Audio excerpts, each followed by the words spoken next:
জীবন, এই জীবন আসলে কি? এ হলো জন্ম থেকে মৃত্যু পর্যন্ত এই সময়। কিছু মানুষ এটা বলে থাকেন যে এই যে নিঃশ্বাস নিচ্ছি, এই হলো জীবন। আর প্রত্যেক ব্যক্তি, প্রত্যেক প্রাণী, তাদের নিঃশ্বাস নির্ধারিত থাকে, নির্দিষ্ট হয়ে থাকে। তাকে সেই নির্ধারিত নিঃশ্বাস নিতেই হয়, তারপর তিনি মৃত্যু লাভ করেন। কিন্তু এটা কি সত্যি? সত্যি কি মনুষ্য জীবন এই নিঃশ্বাসের উপর নির্ধারিত থাকে? এই নিঃশ্বাসের গণনাই কি মনুষ্য জীবনের অস্তিত্ব? কখনোই নয়। মনুষ্য জীবন শুধু কিছু নিঃশ্বাস নয় যা একদিন থেমে যাবে। মনুষ্য জীবন হলো সেই নিঃশ্বাসের মধ্যেকার সেই সময় যা দেখে অন্য কারোর নিঃশ্বাস স্তব্ধ হয়ে যেতে পারে। সেই মুহূর্ত যেখানে মানুষ আপনার মধ্যে সেই প্রেম দেখতে পারে, আপনার সাহস দেখতে পারে, আপনার শক্তি দেখতে পারে, আপনার চেষ্টা দেখতে পারে, আপনার পরিশ্রম দেখতে পারে, অন্যায় আর দুর্নীতির বিরুদ্ধে আপনার যুদ্ধ দেখতে পারে। জীবনে গুরুত্বপূর্ণ সেই মুহূর্ত, সেই সময় যেটা আপনি বেঁচে আছেন। সেই সময়ে আপনি এই সংসারের অন্য ব্যক্তিদের জীবন বাঁচার একটা দিশা দেখাতে পারেন, একটা প্রেরণা যোগাতে পারেন, শক্তি দিতে পারেন, আশা দিতে পারেন। তাই জীবনে এটাই করুন, এমন একটা জীবন যাপন করুন যা অন্যের জন্য আদর্শ হয়ে থাকে। এটাই করুন আর আমার সাথে ভালোবেসে বলুন, রাধা রাধা।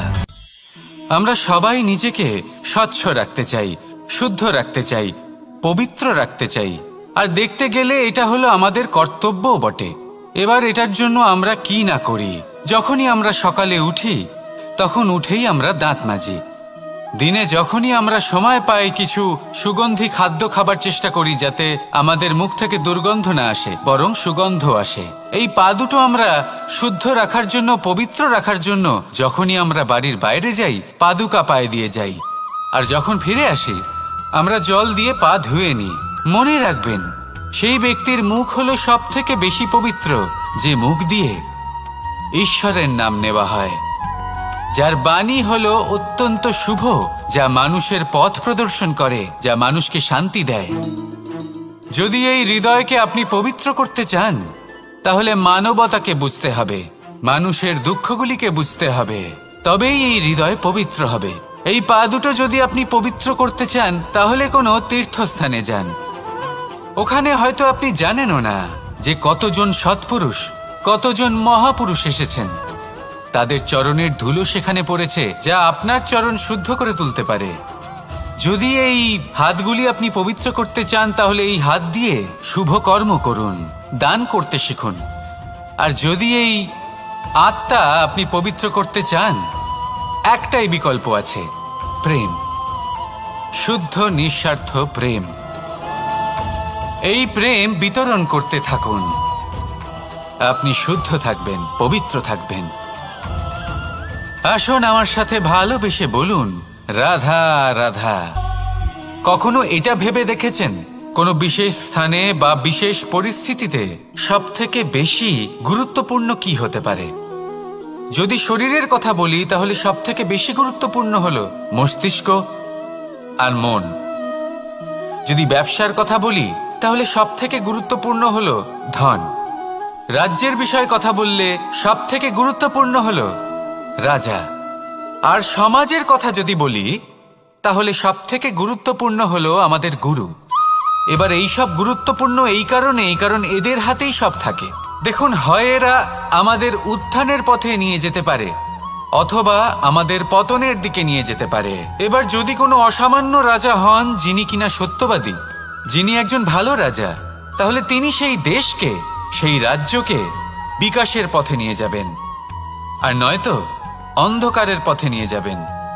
যদি এবার গুরুর কথা বলা হয় তাহলে জেনে রাখুন, গুরু যদি শ্রেষ্ঠ হন তাহলে সংস্কৃতির সর্বশ্রেষ্ঠ স্তরে উনি এই সমাজকে নিয়ে যাবেন। যদি গুরু পাখণ্ডী হন, লোভী হন, লালসাগ্রস্ত হন, তাহলে এই সমাজেও এই পাখণ্ডতা, এই লোভ, এই লালসাই প্রকাশিত হবে। ঠিক এইভাবেই জীবনে, মানুষের জীবনে প্রেমেরও এক গুরুত্বপূর্ণ স্থান রয়েছে। যদি মানুষের মনে প্রেম থাকে তাহলে ধরে নিন সে জীবিত রয়েছে, আর যদি না থাকে তাহলে সে মৃতই প্রায়। যদি রাধা কৃষ্ণের বিষয়ে কথা বলবো কৃষ্ণের জীবনে যদি রাধা থাকে তাহলেই কৃষ্ণ হলো কৃষ্ণ, আর যদি রাধা না থাকে তাহলে কৃষ্ণ হলো যে কোনো পশুরই সমান। আসলে পশু থেকে মানুষ হওয়ার এই যে যাত্রা, এর আধার হলো প্রেম। এই প্রেমকে মনে জাগ্রত করে রাখুন আর আমার সাথে ভালোবেসে বলুন, রাধা রাধা। প্রেম, এই প্রেম আসলে কি? বেশিরভাগ মানুষই বুঝতে পারেন না, কিন্তু এটাতে তাদের কোনো দোষ নেই, কারণ তাদের কাছে প্রয়োজনীয় জ্ঞানই নেই। এবার প্রেমের বিষয়ে আজ আমি একটা ছোট্ট কথা বলতে চাই। আপনি দেখবেন কিছু মানুষ যখন কাউকে ভালোবাসেন তখন তাদের মনে হয় সেই ব্যক্তির ওপর ওনার অধিকার রয়েছে। এবার সেই অধিকারের বোধে ফেঁসে গিয়ে নিজেই ক্রুদ্ধ হয়ে বসেন যে ও আমার কথা মনে করল না, ওর স্মৃতিতে আমার কোনো স্থান নেই, ও আমার সাথে কথাই বলতে ভুলে গেছে, ইত্যাদি ইত্যাদি অনেক কারণ হতে পারে। আমি আপনাকে একটা প্রশ্ন করি, এই যে স্মৃতিগুলি, এটাই কি ভালোবাসা? কখনোই নয়। প্রেম তো হলো সেই আবেগ, সেই বোধ যা এক সুগন্ধিত ফুলের মতো আপনার জীবনকে, আপনার মনকে আনন্দিত করবে, প্রসন্নতার দ্বারা ভরিয়ে তুলবে। প্রেম হলো সেই বোধ। তাই যদি আপনি প্রেমকে বুঝতে চান তাহলে প্রেমের ভাবনাকে বোঝার চেষ্টা করুন। প্রেমকে যদি যাপন করতে চান তাহলে আবেগের দ্বারা যাপন করুন, স্মৃতির দ্বারা নয়। স্মৃতির কি আছে? আজ আছে, পরবর্তীকালে নাও থাকতে পারে। সময়ের সাথে এই স্মৃতি ফিকে হয়ে যেতে পারে, কিন্তু এই আবেগ তা চিরকাল মনের মাঝে থেকে যায়। তাই আসুন আর আমার সাথে ভালোবেসে বলুন, রাধা রাধা। রাজ্য, শাসন, সাম্রাজ্য, সংস্থাপনা, এগুলিকে সফল কখন বলা যেতে পারে? কোনো কোনো বুদ্ধিজীবী বলেন তখন যখন চারিদিকে শান্তি থাকে, কারোর মনে কোনো প্রশ্ন থাকবে না, শঙ্কা থাকবে না। কিন্তু আমার মনে হয় এটা অনুচিত। কোনো রাজ্যের পক্ষে বা কোনো শাসনকালে সবথেকে বড় সংকট তখন আসে যখন সবথেকে বেশি যোগ্য ব্যক্তি বা সবথেকে বেশি বিদ্বান ব্যক্তিও শুধু মুখদর্শক হয়ে বসে থাকেন। মনে প্রশ্ন আসতে থাকে কিন্তু জিজ্ঞেস করেন না, শঙ্কা উৎপন্ন হয় কিন্তু ব্যক্ত করতে পারেন না। এটা খুবই অনুচিত। এই যে প্রশ্ন, তা আসা খুব ভালো। এই প্রশ্ন অকারণে আসে না, কোনো সমস্যার কারণেই আসে। এই প্রশ্নের দ্বারা আপনি সেই সমস্যাগুলি দেখতে পাবেন যাতে আপনি এতদিন অনভিজ্ঞ ছিলেন। আর যত প্রশ্নের নিবারণ আপনি করবেন ততই আপনার রাজ্য, আপনার শাসন আরো শ্রেষ্ঠ হয়ে উঠবে। এই প্রশ্ন, এই শঙ্কা, এগুলো আপনাকে সমাধানের চূড়াতে অবশ্যই নিয়ে যাবে। সেই জন্য না প্রশ্ন করা অনুচিত, আর না শঙ্কা ব্যক্ত করা অনুচিত, আর না তিনি মূর্খ যিনি প্রশ্ন করেন, শঙ্কা ব্যক্ত করেন। তাই এনাদের কখনো দূরে করে দেবেন না, এনাদের নিজস্ব মতামত রাখতে দিন। যখন সবাই মিলে একমত হবেন তখন নিশ্চিত রূপে বলা যায় যে এই রাজ্য, এই শাসন, এই সংস্থাপনা সাফল্যের শিখরে রয়েছে। তাহলে আসুন আর আমার সাথে ভালোবেসে বলুন, রাধা রাধা। প্রকৃতি, নিয়তি কখনোই কারোর সাথে পক্ষপাত করে না, প্রত্যেককে জীবনদান দেয়, সমান সুযোগ প্রদান করে। এটা সেই ব্যক্তির উপরে নির্ভর করে যে সে কিভাবে তার থেকে লাভবান হয়ে উঠবে। তার নির্বাচনের উপর নির্ভর করে, তার দৃষ্টিভঙ্গির উপর নির্ভর করে, নির্ভর করে যে সে কতটা ধনাত্মক বা কতটা নেতিবাচক। দুই ধরনের মানুষ হন। এমন কিছু মানুষ হন যারা প্রত্যেক পরিস্থিতি, প্রত্যেক সমস্যা এবং বিপদে সুযোগ খুঁজে বের করেন। আর কিছু এমন মানুষ রয়েছেন যারা যে কোনো সুযোগে কোথাও না কোথাও থেকে একটা সমস্যা খুঁজে বের করেন। এবার আপনি কি চান? আপনি সুযোগ চান, তাহলে সুযোগ পাবেন। আপনি সমস্যা পেতে চান, সমস্যা তো আপনি চাইলেই খুঁজে পাবেন। চয়ন আপনারই যে আপনি কতটা ধনাত্মক থাকতে চান, কতটা নেতিবাচক থাকতে চান। ধনাত্মক থাকুন, জীবনে সব কিছু সম্ভব হবে। আসুন আর আমার সাথে ভালোবেসে বলুন রাধা রাধা।